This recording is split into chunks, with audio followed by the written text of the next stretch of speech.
and his best friend, all his battalion that he was in with, they got captured by and held in a prisoner of war camp in Italy by the ITIs. My grandma never liked the Italians, unfortunately, because he was quite tortured.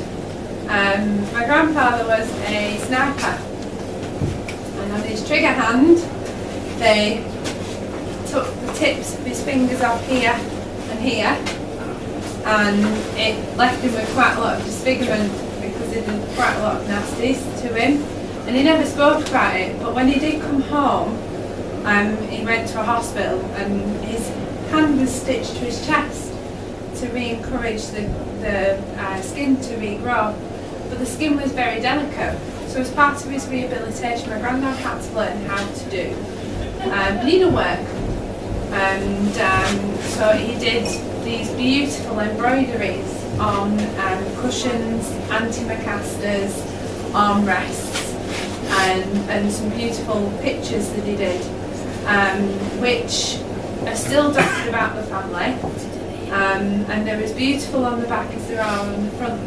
They're so neat, and the attention to detail on them is spectacular. And when my grandma passed away, going through all of her things, we found quite a lot of things from the war, ration books and all sorts of whatnot.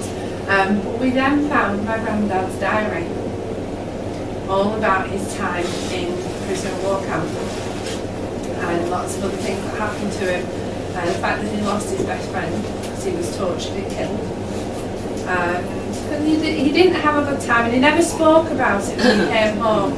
He never did, and he went on to be a fireman, but he had to leave being a fireman because he froze one day when a blaze was really big, because they didn't talk about post-traumatic stress back then, or shell shock, or they just got on with it. So I'm glad that nowadays our soldiers have all the help that they have now with the counsellors and that to help them through post-traumatic stress. And I've had the pleasure of working with a few soldiers who've come out of service and unfortunately been homeless. As you know, I work in homeless services, and when I worked at the Salvation Army, we had a couple of guys who were homeless who came to us and who were soldiers, and we got them in contact with the right agencies to help them, which was combat stress and soldiers off on the streets. So I just thought I'd share that with you.